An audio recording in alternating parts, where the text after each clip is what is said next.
Hey everyone, welcome back to Make It Happen Mondays, where we talk about sales, business, entrepreneurship, personal growth, mental health, and everything in between with guests who I truly respect and I think make a positive impact on the world around us.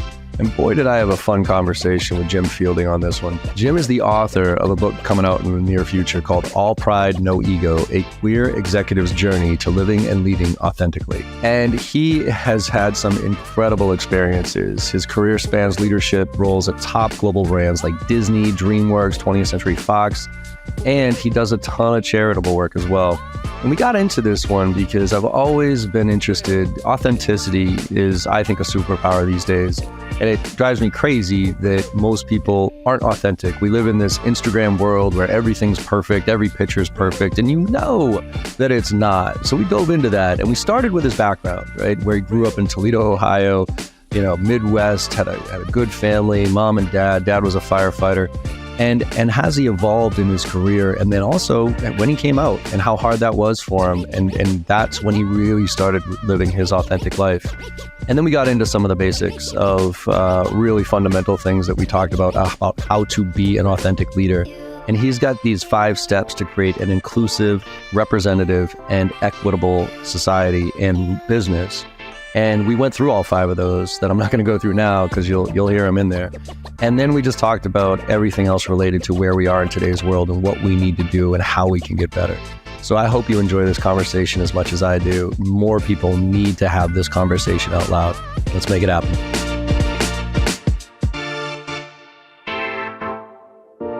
Jim Fielding, how are you today? I'm good. Thank you for having me. Thanks so much for coming on the podcast. I've been looking forward to this conversation. Even though we had to reschedule once for technical difficulties, we got it on the board now, so we're good. Yes, I apologize for that, but I'm here now. I'm here. Not at all. So, Jim, we're going to talk about this authentic leadership. You got a new book coming out called All Pride, No Ego, which I'm really excited to take a look at. Well, but the core is authentic leadership. But before we get into that and how leaders can make a difference today, how all of us, and it's not just leadership, it's leaders. Give us a little background of where you're coming from, because you got an interesting story, and I'm going to ask questions along the way if you don't mind me asking. But growing up in Ohio and ending up where you are today is a pretty interesting journey here. So. Yeah, it was. It's been a circuitous journey. Well, I was born in Toledo, Ohio. A proud Buckeye Midwesterner for sure. Those are my roots. I'm the son of a fireman, and in fact, the grandson and great grandson of a fireman. So. Very, middle-class, blue-collar upbringing. Mm-hmm. My mom was an x-ray technician until she had kids and then became a stay-at-home because that's what they did. Yep. And, we were a pretty typical nuclear family. I had one younger sister and, we went to the public elementary school and public high school that my parents bought their house because the schools were good. You remember those days, like when you bought a house because the school district was good. Yep. And I then graduated and went to Indiana University. I consciously, I think, we'll get into it, but part of what I was going through and exploring, I felt like I had to get farther away from home. And so even though there were great schools nearby, I consciously chose a school that was 5 or 6 hours away because I didn't want my parents dropping in unexpectedly. Wow. I wanted planned visits. And had, an incredible time in Indiana and give back now. And I'm on the board there of directors for the foundation and have done a lot of scholarship funds there and had an incredible overseas study experience in Copenhagen, Denmark as part of my college education. And then really thought I was going to be an international lawyer. I majored in political science and thought I was going to do that. And, at the end of undergrad, my parents had my younger sister in school and the funds had kind of dried up and I already had student debt and it was the 80s. And so they were telling us to go out and get practical work experience before we went on to law school or MBA school anyway. And I ended up going into a retail training program and falling in love with it and doing really, really well in retail. And so in my I'd say I had like 2 halves of my career. The early parts of my career, I was going to be a retailer. I was going to be the sales vice president of stores, or that's what I was going to be. I was going to do retail and, had some incredible luck in getting recruited by the Gap and working at the Gap in the heyday of the Gap when all of America was wearing khakis and denim and white shirts.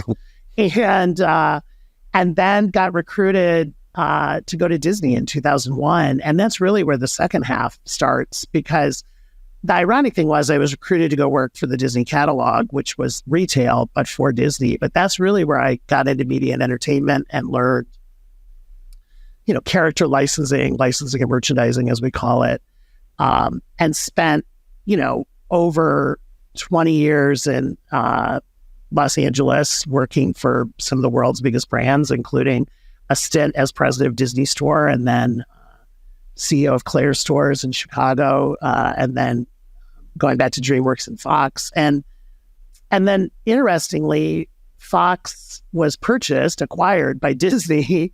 And so it was like a full circle moment. I knew I wasn't going back to Disney for a variety of reasons. In particular, they weren't going to have a job for me. And I took it as the first time in my life I was laid off. And I was like, oh my God, like I've laid other people off. Unfortunately, I'd never been laid off.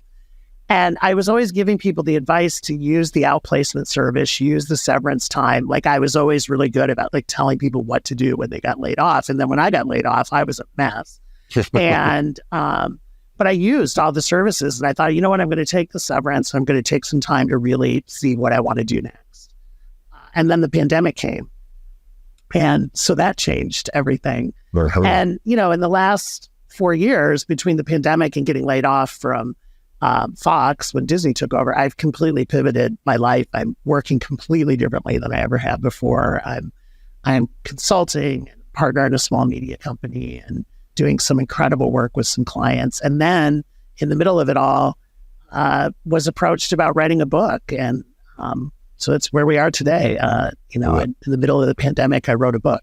I'm a great example of, never close your mind because you don't know what's really coming. Like, I think for any of your listeners, I did not have this on a Oprah wish board anywhere. It was a little bit of happenstance and luck, but I'm thrilled where I am today.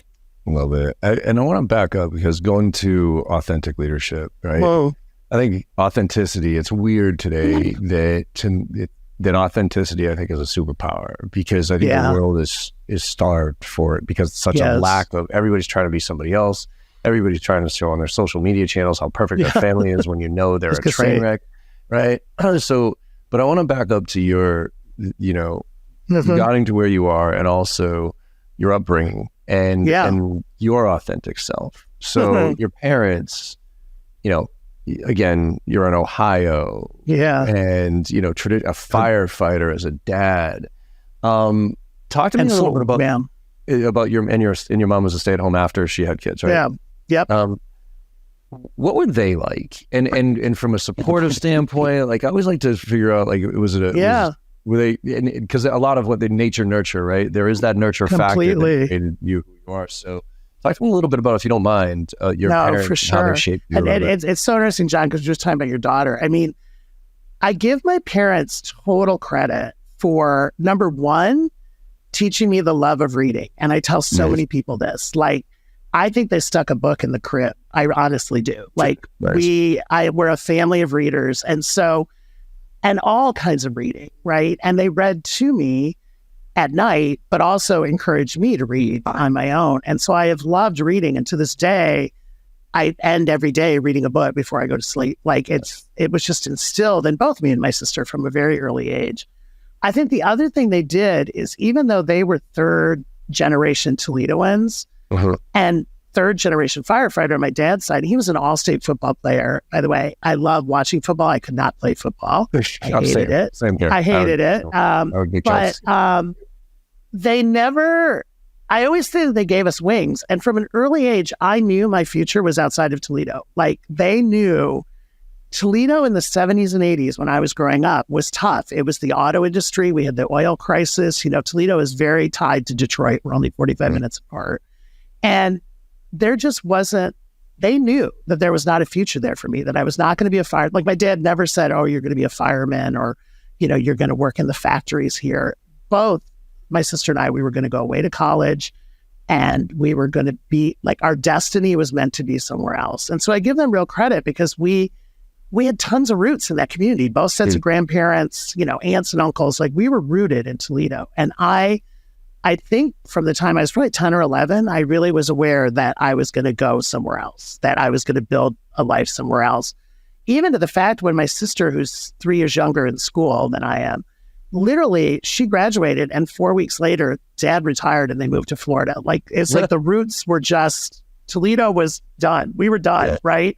And I'm still super proud to be from there. But they really did give us that that belief in ourselves, that those angel wings. And I think the other thing was we were raised with really strong morals and ethics. And whether you call it Midwestern or not, but like, we lived and died by the golden rule in my family. Like, that was that. And we had a Fieldings don't lie mantra. And like, you would get more trouble if you did something and they asked you if you did something. You would get in more trouble for lying about it than owning it. And so I think there was like accountability built in. And the other thing my good old Midwestern father did for me is he taught us, and I write about it in the book, he taught us the difference between what you want and what you need. And the way that he did that was, I started working when I was 13. I worked at the gas dock at our boat club, and I filled gas and pumped out sewage and all that kind of stuff. And my dad, from 13 on, kept a ledger because I, of course, I think I was starting to show who I really was. I wanted Calvin Klein jeans for back to school, and my dad was going to pay for Sears, right? Tough skins. So if the delta on that was $20 a pair, it went into this ledger, and he loaned me the $20, not without interest, God bless him. But he said, I will pay for what you need. You will never need, but you want the Calvin Klein. And by the way, I didn't pay off that ledger until I was 30 years old. But he kept it from 13 to 30. But in my mind to this day, my dad sadly has been gone 10 years. In my mind to this day, I will go look at a new car and he'll be like, do you really need the Audi? Like, you probably could get the GMC. Like, you need a car, you want the Audi. And so I think I give them such credit because they instilled this work ethic and these morals and ethics in us that I carry, and I see it in my sister, and now I see it in my nieces, my sister's daughters. Like, it's real. And again, they love to read, and they've done very well in school. And they also told us about the value of an education, and that education was important. That's big. I love it. So when did you, with that support structure, when did you end up coming out? Yeah, that's the book, right? I basically, it's like it was a two-step process. I officially came out to myself when I was 23 as fully gay. I went through college calling myself bisexual, but not really sharing that with many people. Like, I was really trying to be heterosexual, if I'm totally honest. I struggled. I didn't come out to my parents until I was 26. And of course, I think they probably were talking about me, but, and basically, to my sister's credit, she forced it because I had a partner at the time, and we just called him the roommate. And my sister was getting married and wanted the roommate to be in the wedding because they were close. And she's like, are you going to tell mom and dad, or am I, why your roommate is in my wedding? Right? Like, she basically forced my hand. And to be honest, it didn't go well. My dad did not talk to me for a year. He started to write me a lot of letters, typewritten, because he had horrible handwriting. It caused issues in my parents' marriage, lots of tension. And to talk to my mom, I would have to call, because it's pre-cell phone, pre-texting. I'd have to call my sister, who would then call mom and say, Mom, call Jimmy. Because if I called, he wouldn't talk, like, he'd hang up the phone. And part of when I meet with younger people now, and I write about it in the book, is by the time he passed, he could have been parent of the year in PFLAG. Like, so I try to tell young people, and it's not the same for everybody, I'm not cavalier about this. I'm a living example of it gets better, and if you stick with it and can keep in communication and keep educating them, that they'll come around. And it took my dad a while, but he came around. My mom was great from the beginning, but my dad was a challenge. And you know, I don't have regret. I try to live without regrets in my life. John, if I had to do all over again, I would love to go back and do high school and come out in high school and just deal with it. Even at that age. Yeah, I knew. Back then. Yeah, well, it's almost like I wish I was high school like 2021 and it was like the Love, Simon movie, right? I wish I watched the Love, Simon movie and I'm like, of course I want Josh Duhamel and Jennifer Carter as my parents. Like, they were awesome. But yeah, there was just so much angst and so much self-loathing and so much pain, you know, that I didn't love high school. I loved college. I did not love high school at all. It was the worst period of my life. I will say, looking back on high school, I can't imagine because, you know, I graduated, when did I graduate? 94. Yeah. And quite frankly, I don't even think I thought about gay or any of that in high school. And I look back at all the people that I now know were struggling going through high school and trying to fit in. And I can't wrap my head around the level of complexity that is at that age to try to not be your authentic self and not know how to be that because nobody around you is not necessarily not accepting, but just unknowing and how to react. Unknowing. And, you know, we talk so much in our community about representation matters. We had no role models. I mean, I graduated from high school in 83. So not only was I struggling with my sexuality, it was the height of the AIDS epidemic, you know, HIV and AIDS. We did not have role models. And everybody says, oh, that sounds so cliche. We didn't have Ellen DeGeneres coming out. We didn't have gay actors. We didn't have gay doctors. We didn't have gay lawyers. We didn't have out people. And so not only were you like, oh my gosh, I'm gay and that's wrong, I'm also going to be miserable because I'm not going to be able to have a career. I'm not going to be able to be, quote, successful because my definition of success being from the Midwest was married with kids and a white picket fence and a Labrador at the yard, right? Like that's what I was shown. That's what I was told. And I had great grandparents. I mean, you know, grandparents and parents, like I had these marriages around me, but I was heterosexual was right. Anything that wasn't heterosexual was wrong. And so there's this internalized homophobia. But by the way, I was horribly bullied in junior high and high school, physically, mentally, emotionally. The truth is, John, what they were saying and doing to me was easier than what I was saying to myself. Like I was my worst bully. And it took me until I was in my 40s, I think, to really understand that what my self-talk was saying and my self-awareness was saying was worse than anybody from the external. I'm not, you know, I'm not condoning bullying, but I just, they were doing to me in a weird way, I almost could see myself saying, I deserve this, right? And I wanted to change. You know, and when my dad finally came around, you know, we finally in my 30s, I think, talked. And I said to him, Dad, do you really think I was up in heaven and they gave me a choice of gay versus straight? And I'm like, you know what? I'll do the gay lane. I'll do the hard one. I want to be a minority. Like, please, I don't want to be a cisgender straight white male. And it took him to understand that because it's that whole nature versus nurture that you talked about, right? And I think he really had to internalize that and be like, it's not a choice. And I think that's part of what we're going through right now with the horrible situation in the country. It's not a choice. You know, if you are this way, and that's what I want to enable. I want people to be able to embrace that authenticity and embrace what's truly in them and create safe environments where they can be their best selves. But it took my dad, he really had to think about that because he was convinced that I had something bad had happened to me that I hadn't told them, or I had an older person that I was infatuated with. Like he just could not believe that I was born this way, you know? And I said, Dad, I've known since I was 6 years old, 7 years old. I just didn't know what it was called, you know?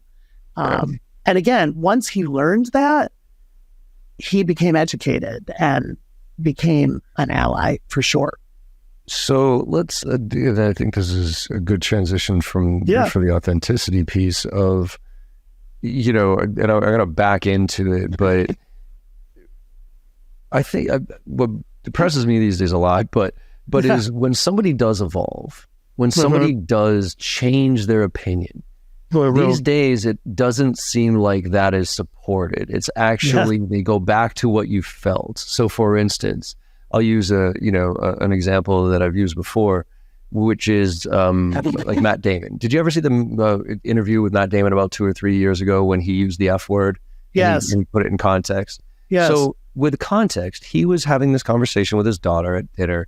And look, I'm from Boston. Unfortunately, we use that word all the time as kids. We didn't even think about it. Totally. Same thing with the word retard. Like we said that all the time.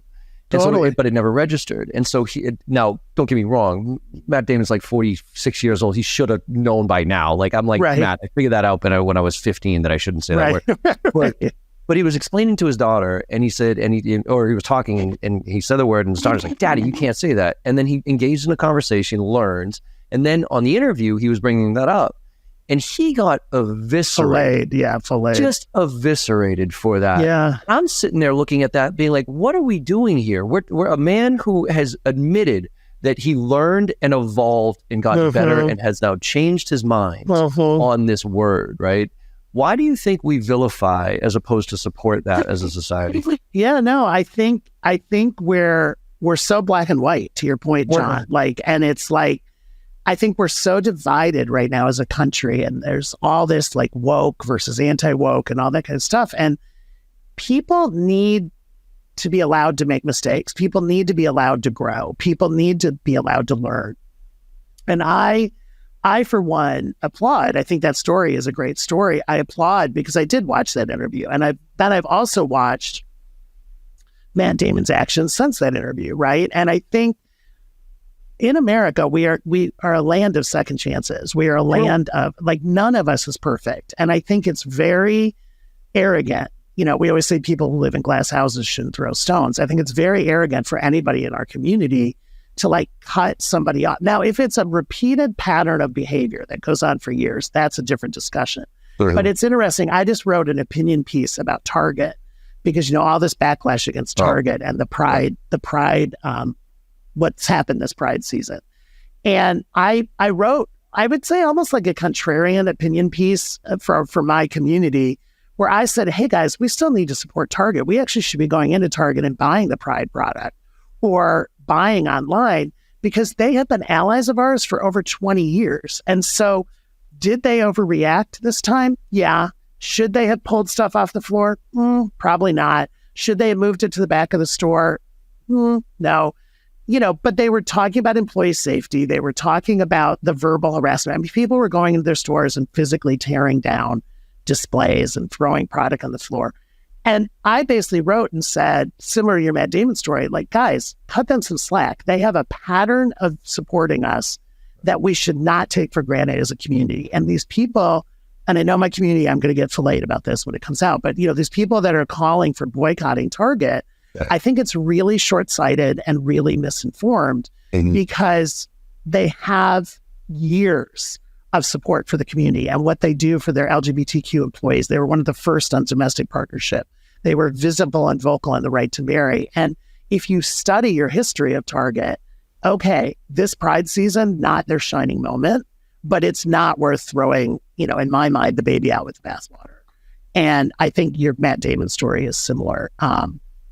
And I think we have to be really, really careful because people want it to be a light switch. And with this news cycle now and social media and TikTok and everything, and there's so much fake news out there. The one from this week, John, is about Starbucks. And I literally, I wrote today. Yeah. And I said, I want to know the facts. Starbucks, tell me the facts. Are you taking down Pride decorations or are you not? Because I cannot get a straight story. And I'm reading New York Times, Fox News, because I try really hard to read all types of news. Me too. Yep. Right? And I can't get the story. And that's why I posted today. I'm like, tell me the story. Like, I don't honestly think Starbucks headquarters sent out a directive and said, take down all the Pride direction. If they did, I'm going to be mad and I'm going to post again. Sure. But I honestly don't think that happened. But I want to know the facts. And I think that's the other thing that's lost right now, John, is let's not deal in rumors. Let's not deal in TikTok videos and Instagram posts. Let's talk about the facts. Yeah. And let's have fact-based decisions. And I literally said to my team, I said, you guys, let's all look for that. Like, help me. I want to learn about Target today or at Starbucks today, because I don't think they did that. If they did, I'll be the first one to post about it. Absolutely. So with that, from a business standpoint, leadership, I think that there's a fear right now, and I'm going to come at you from a cis white male, the world, the one that this world is built for in every way, shape, and form. There's a fear right now to even open up the conversation about LGBT, or even ask a question. Like, I know people who are, like, for instance, you and I having this conversation right now, me asking you when you came out. Yeah. In the world of business and HR, I can't ask you that. I can't ask you those type of things, or else I'm going to get sued. So it's almost like I understand why we're getting more and more divided. Because if I do try to, like, understand, but I might say something wrong, dumb, ignorant, that I don't even know is ignorant because I'm ignorant. Right. So how do you think we address this? Look, I did this one where it was like, we need to talk, and it was about the bro culture in sales, and it was mostly about women, right? And I'm like, we got to figure out how to be allies, how to do all this. But and when people ask, well, John, what do you do with a blatantly sexist boss? You leave the company. There's nothing you're going to do. There's absolutely nothing you're going to do to change a blatantly sexist boss, right? Right. I mean, maybe their family can try, but no.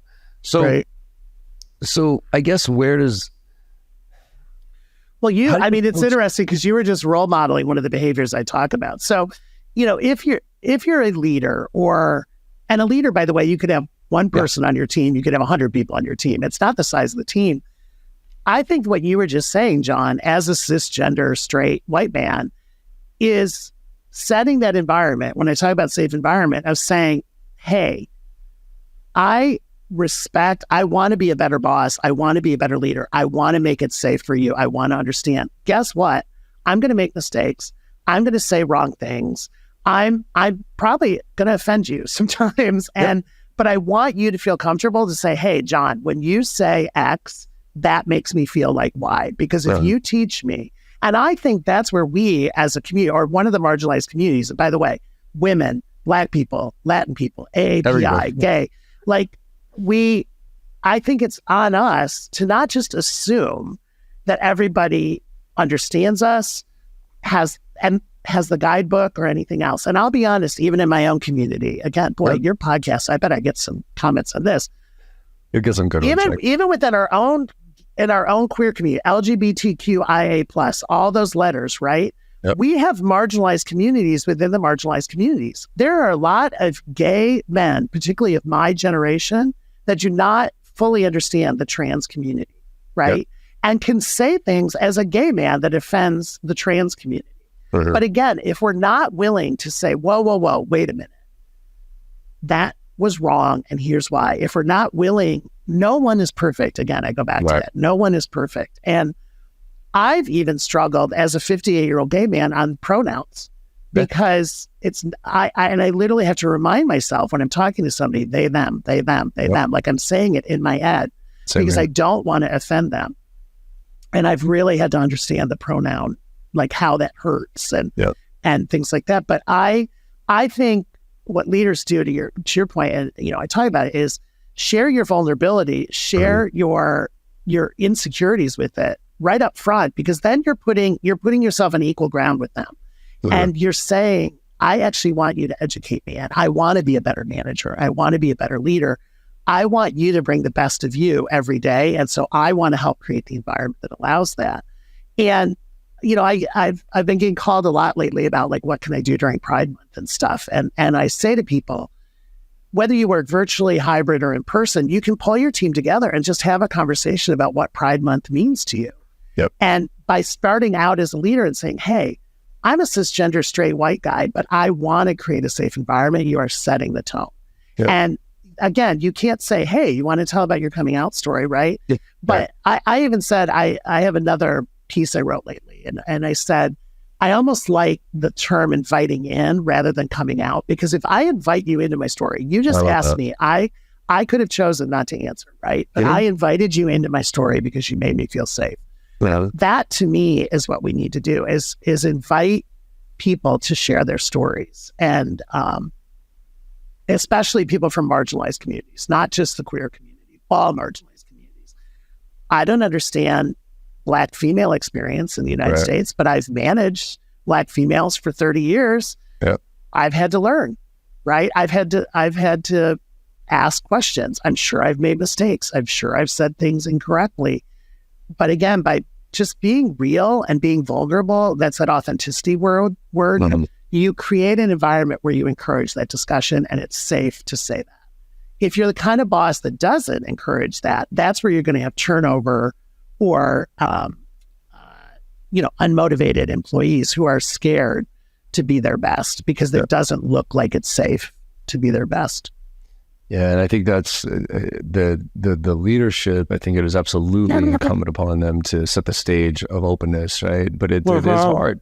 It is, hey, I want to open. I have an open door policy. You hear that all the time. I have an open door. Open door policy, right? Nobody ever comes in. Totally. Right? So you have to be proactive. But I also want to flip it on the other side. To help individuals who are marginalized approach leadership who might be, and I'm gonna put myself into the equation of, look, I go through my life with a totally different perspective than everybody else because of my lens, right? Because of, I have this. My dad passed away a couple of years ago, and I came across his desk, and there was a handwritten note on his desk that he pinned up, and it said, "When you're accustomed to privilege, equality feels like oppression."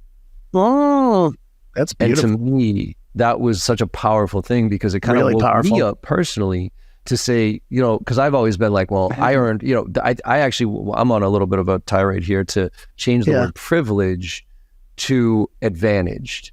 Because when you tell me I'm privileged, my defenses immediately go up. And I'm like, I worked my ass off. Don't tell me I didn't earn this, right? That type of thing. But there's no question that being a white straight male in this world is an advantage. Yes. And so I've recognized that I've had to learn and recognize along the way. And I've had people, thankfully, in my life who have been able to feel comfortable pulling me aside and be like, dude, you can't do that. You can't say that like that. But how do you, let's paint the boardroom picture, right? You're in a sales meeting, and there's your VP of sales, and all say, hey, bro, and hey, we get that list, and there's a couple of things that make you uncomfortable, but they're not to the point where it's like overly again, like the overt sexism, the overt, right? How do you suggest in today's climate a rep who is feeling marginalized and has small things that could be looked at as, because that was the one thing I learned, by the way, with the We Need to Talk. It wasn't the overt stuff. It was the micro stuff. Microaggressions, right? I was going to say micro. You're talking about microaggressions. Yeah. So how do you approach a leader who seemingly isn't like totally, but obviously has their view?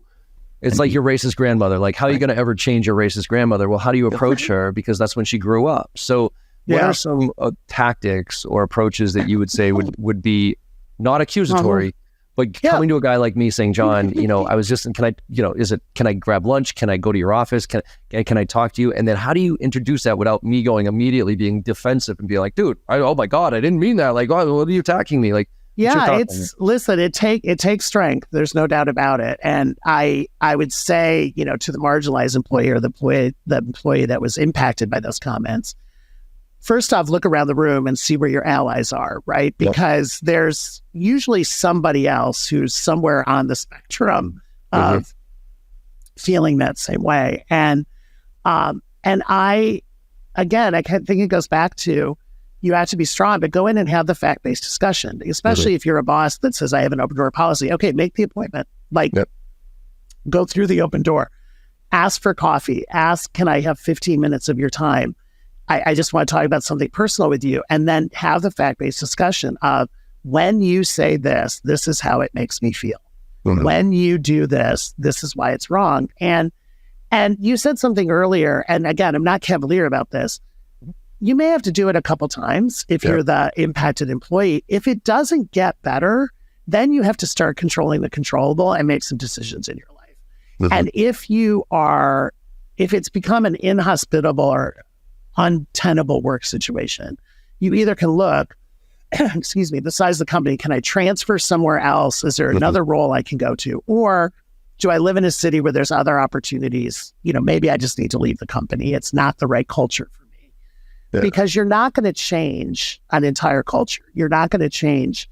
People do change. I said that to you earlier.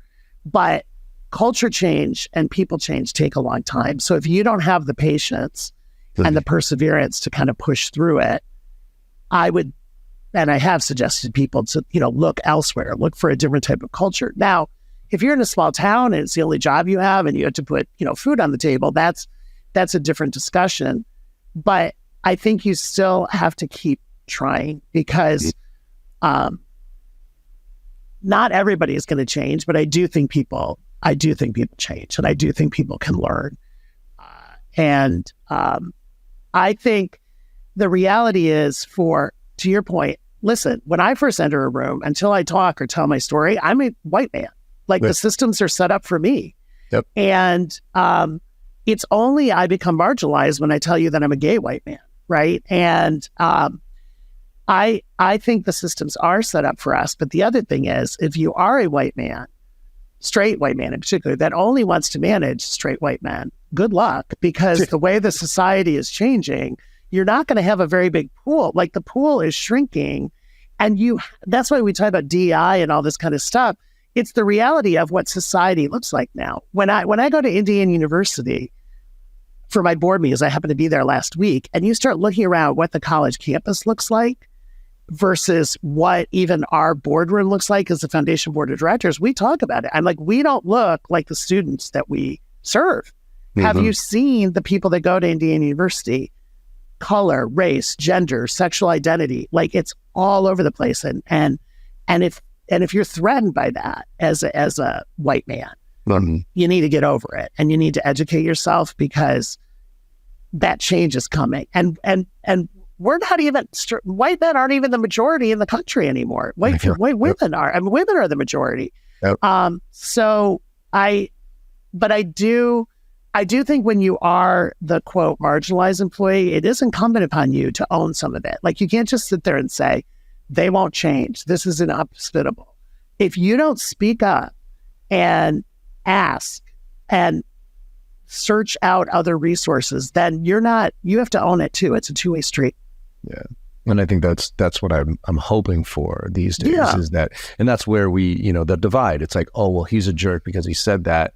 Totally. And not giving them a chance or she a chance to educate, right? On why that was bad, why that, why that person, why I might have felt that way based on what you did. And then look, if I tell you to go piss off, this is my world and you live in it type of thing, then again, go find another thing to do.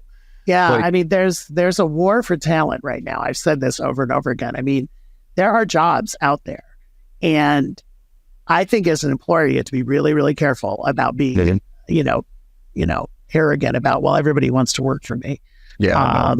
I think it's a very different age. So you got 5 steps to create a more inclusive work environment. And this is in the book, right? There's the blueprint of the book to a certain degree. One of them we already hit on, which is the embrace your authentic self. I do want to stop on that for a minute though, to talk about, why do you think it is so hard for anybody right now to be their authentic self?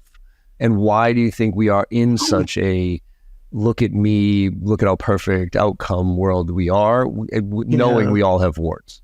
Yeah. I mean, I think you hit on it earlier. Like, I'm a huge lover of technology. I fully on board with technology and social media and everything. I'm a marketer, I'm a brander, and so I embrace it.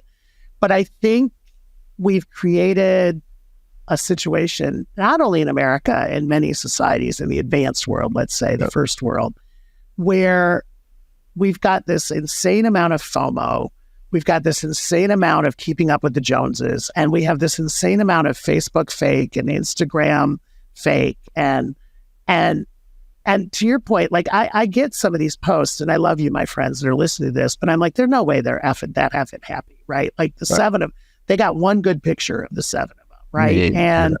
And every person, every family has challenges and insecurities and differences. I don't care if you are the 6'5" white cisgender star of the quarterback of the college, everybody has issues, everybody has insecurities. And I think this selfie, we're like living facades, basically, is what I'm saying. And I think we have to get back to the core of owning your story. Everybody has a story, and no one is perfect, and we all have strengths, and we all have developmental opportunities. And I think, unfortunately, with the growth of this, constant 24/7 feedback, just this loop that we're in, these algorithms, we're constantly told we're not pretty enough, we're not smart enough,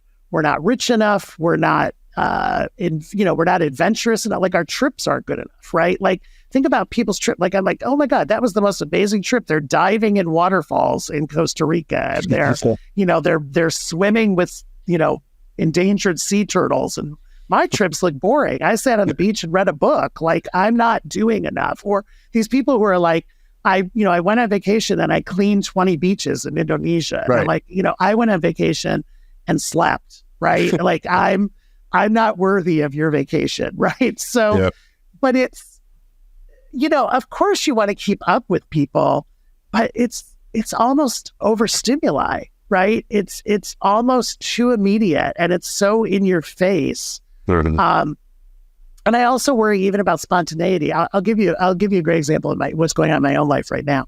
I have an amazing partner, Joe, and he's never been to Paris before. And I've been to Paris a lot, thank God. One of my favorite cities in the world. I'm so excited to take him there. It's his birthday this year. I'm taking him at the end of October to Paris. It is so hysterical because he's of a different generation than I am. He's younger than I am. And he is like literally on TikTok and Instagram now, like making a list of stuff to do in Paris. And I'm like, okay, can I just tell you, 58-year-old Jim is going to tell you, love you to death, Joe. Some days we're going to wake up in the morning, we're going to go get a baguette and a coffee, and we're going to walk around Paris and see what happens. We are not going to plan every moment because Sally Joe gave us the 7 perfect days in Paris guide that we don't even know Sally Joe, right? I'm like, where is spontaneity? Where is, let's see what happens? Where is sitting at a sidewalk cafe and just people watching, or going to a museum and just wandering around? Like, that's the other thing I think that's happened is we're so scheduled, and we're so, oh my God, I have to go see that movie, or I have to read that book, or I have to watch that TV show because everybody told me to. That we've lost just wonder and spontaneity. Everything is so planned. And I'm a planner, don't get me wrong, but I literally said to him, we'll plan a couple days, put everything on the to-do list you want, but then there's other days where I'm telling you we're not planning a thing. Yeah, I think that's the problem with the authentic. And I think I've always been authentic, but I didn't realize, because for me, lying is a waste of time. I'm also terrible at it, so that's why I couldn't get away with it. I can't play poker. I have the worst face. Oh, I'm disastrous. So, so I think it takes a while to understand. It's almost like, find your passion. People say follow your passion. I'm like, whoa. Do not follow your passion when you're 15, 16, 20 years old. Like, you don't know what your passion is. You don't know yet. You're not fully formed. Right. Figure it out and then follow it. But you got to figure it out first. You got to try a bunch of things. Yeah, stay open. So, what's that?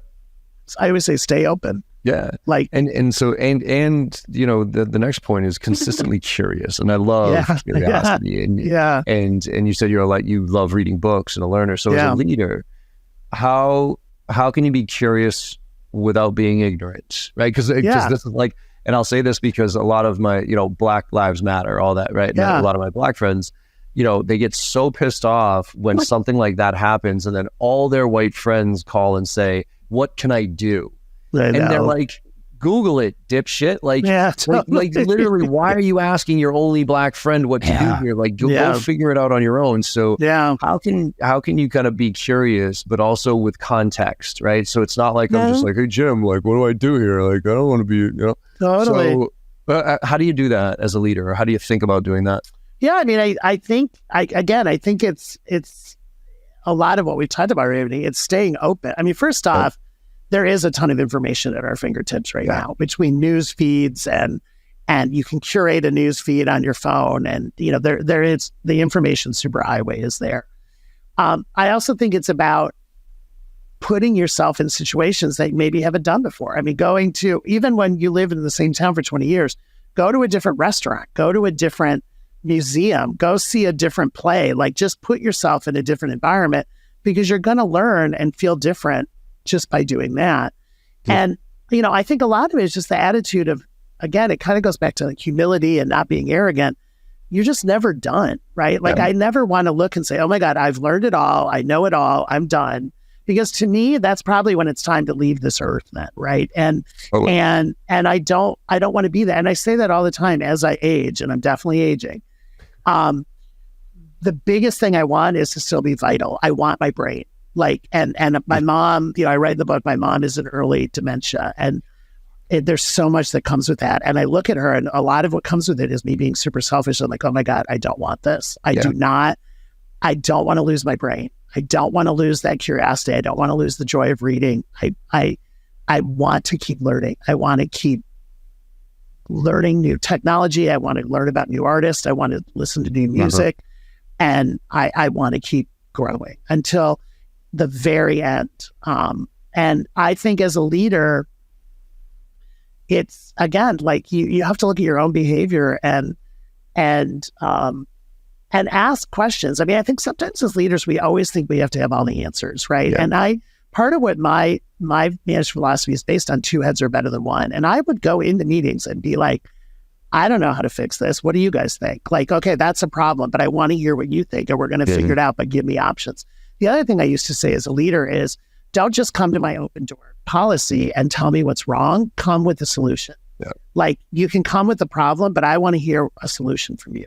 Now, I might have a different solution or a different suggestion, but do not just come and dump the monkey on my back and say, this client is unhappy or this shipment is late or whatever. Like, come with a solution. Because by doing that, you instantly are getting into a discussion.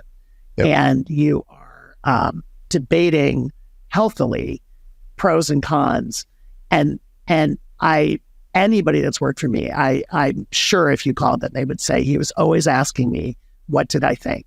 Because of course, I've been in this business almost 40 years. I have been around the block, and it's cyclical, and excuse me, I can kind of predict some things, but at the same time, with the pace of change in technology, the pace of change in consumer behavior, I don't have all the answers. And I always say, you're in the same situation, John. I tell people all the time, hire people that scare you, that are smarter than you, especially younger people now. I mean, there's nothing that scares me more than like a smart 25-year-old in social media, right? Where I'm like, what? What do you teach me? And the digital marketing team that I'm working with on the book, all in their late 20s, early 30s, they literally, sometimes I'm like, are you speaking Russian? Like, I don't know what you're asking me to do. But I've learned, and they tell me what to do. I'm coachable. And they're like, we need you to write this post and do this over here. And this is how we're going to build a newsletter. And I'm like, okay, teach me, Awesome. Yeah. And I think that's, being that open. I think the curiosity, again, probably if I was born with one thing, it would be the curiosity. That's actually why I do my podcast, right? Because I tell people, like, I don't learn by reading. I don't learn by watch. I learn by asking people who are smarter than me. Yeah, and listening. Being genuinely curious and be like, all right, tell me more about that. Give me an example. Super smart. And I end up stepping on landmines sometimes, but because I'm curious, genuinely curious, not just asking questions, just ask questions, but genuinely trying to seek the answer, then people give me a little bit more of the benefit of the doubt. No, but you immediately, when we started, made it a safe environment. And I think that's the name of the game, right? You're the leader of this situation we're in right now. I'm following you, but because you made it safe for me, I'm willing to open up to you and then share my own vulnerabilities. And that's, to me, what authentic leadership is about, is, you can call it servant leadership. You can call it situational leadership. There's lots of different terms. There's lots of different books that have been written on this. But to me, it just also comes down to, do people, when they're at work with you, are they bringing the best version of themselves to work? And that's, in a nutshell, to me, what authentic leadership is. And that means all their warts, all their strengths, all their weaknesses, all their quirks, all the things that makes them unique. I want it all. I never wanted, like, if I had a team of 50 of me, we'd drive each other crazy. Oh my God, like, we'd be like a bunch of type A control freak overachievers. We wouldn't get anything done, right? Never. Like, we get anything done. I love introverts. I'm an extrovert. Everybody, I remember early in my career, people be like, Jim really likes the cheerleader type. Jim really I'm like, sure, I like that. But guess what? Look at some of the best people on my team. They're introverts. They barely say anything, but I respect their talent, and I don't need fake. I don't need cheerleaders. I have plenty of those, right? And I think when you're building teams, again, whether the team is 200, 2,000, you don't want clones. You want the mix. It's the stew and the mix of all those different points of views and all those different skills and talents that makes it fun. And honestly, I think makes you successful, because if you have a team that looks like that, that's, by the way, what your consumer looks like or your customer looks like. I don't care if you're in a B2B, if you're in a B2C business, if you're, if you're in academia, I think you have to look like your community, Awesome. Well, Jim, I could keep going on this. I got so many other questions on the book and everything else, but we're coming up on the hour here. Sure. I want you to tell the audience where they can find out more information, but also let's start with the why on the book now, right? Because we had talked about that before we started recording. I think that's important. I want you to kind of highlight to the audience why you wrote this and why it's coming out right now and why you are now, have a heightened sense of urgency to get this message out there. Yeah, I mean, I think, unfortunately for marginalized communities, but particularly queer communities in America right now, because of the divisiveness in our country and the anti-woke movements, we're under attack. And, the number of anti-LGBTQ amount of legislation locally, at the state level, nationally, I think it started, honestly, with the overturning of Roe versus Wade and what that did to women's rights. I think the Black community is under attack. There's the growth in anti-Semitism. Like, I'm seeing it everywhere. And I think we're entering an election cycle. And as you and I were talking about before we went on the air, I think it's only going to make it worse. And so I felt like I had to push myself, and my publisher's been great, to get this book out faster, honestly, than we planned, so that I could get the book in people's hands and then use this as a platform to have the discussion with people like you,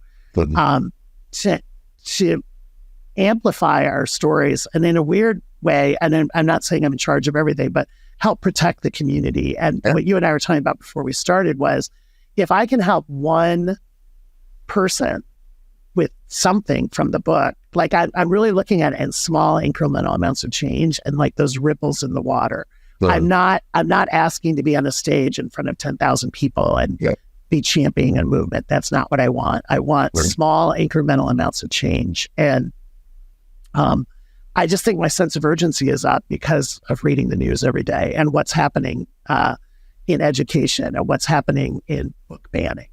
Again, a lifelong reader, to be reading about these book bans, and some of the books that are being banned, I think, are the classics, like To Kill a Mockingbird, for God's sakes, like that.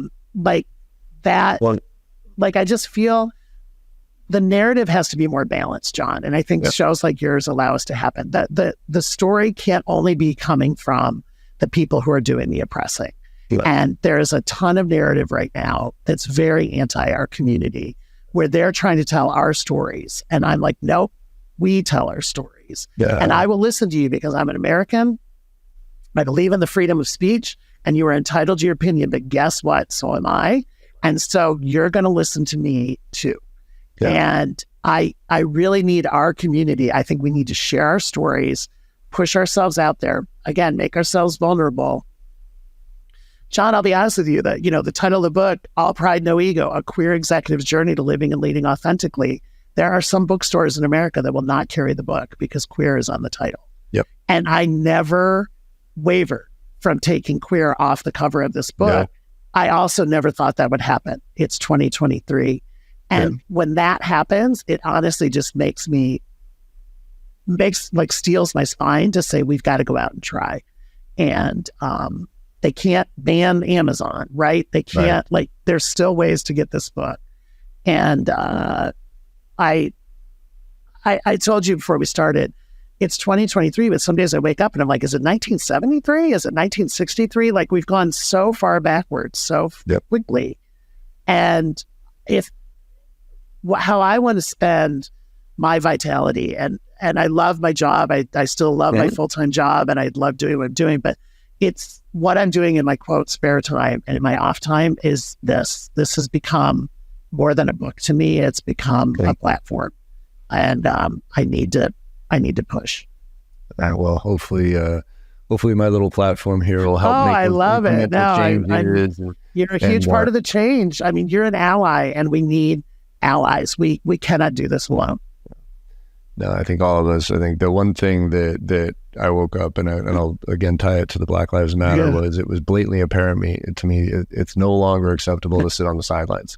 You can't. You got to be in this fight, and it's no longer okay to say, as a white male, I'm not racist, so it's like I'm not part of the problem. Well, you are actually. You're not. I'm not a bigot because I have gay friends. Like you actually are part of the problem, because if you're not trying to help you're using your privilege, and I'm going to go back to that word. If you are not using your privilege, your advantage, to your point, yes, to your advantage to help other people who aren't as advantaged as you, then you live in a really selfish world, and that's not the world I want to live in. And you have a daughter. We talked about your daughter. I think a lot about. I'm doing it for my 20 and 23-year-old nieces and the kids that are coming behind us, because I want the world to be better for them. And I'm not saying it's going to be utopia. I think we're always going to be challenged, and there's always going to be debate. That's America. But the debate can be healthy debate, and it can be respectful debate. Right. And it doesn't have to be life-threatening and so harmful and so hate-filled. And so honestly uninformed. It's so much of this rhetoric is coming from a campaign of misinformation that we have to present the alternative narrative. I think that's on all of us. Awesome. Particularly me, because I have to use my privilege, my advantage. I've had a great career. I have a book that's getting published. I have this platform. I can't just be like, oh great, I wrote a book, I'm done, right? Like I really have felt it, and it's really been in the last couple of months that it kicked me in the butt a little bit. Cool. Well, Jim, it's appreciate it so much. Yeah, it's been an absolute pleasure. And so you can pre-order the book now, right, on Amazon? Pre-order the book now. Amazon, Target, Barnes & Noble, All Pride, No Ego, easy to search. Your local bookstores too. And website is www.allpridenoego.com, which also has a link. So you can find me. Awesome. Well, Jim, thanks again so much for coming on, man. Thank you, John. I really appreciate it. Absolutely. And everybody else listening, hopefully this one got you to think a little bit different and makes you a little bit more proactive, make those small incremental changes. Sit down with that cousin or that uncle at your next family gathering, and don't be accusatory. Ask questions, be curious. And like I say always at the end of all these podcasts, and now more than ever, go out, no matter how bad your day is or how bad you think it's going, go out there and make somebody smile today. Because if you make somebody smile, you know you had a good day. And the world needs a lot more of that right now. So thank you all very much, and I will see you on the other side. I hope you enjoyed that conversation as much as I did. With your support and our incredible guests, we're one of the top sales podcasts out there right now, and I can't thank you enough. Now, to keep the momentum going, it would mean the world to me if you could go and leave a 5-star review on your favorite podcast platform and share some of your favorite episodes with your network.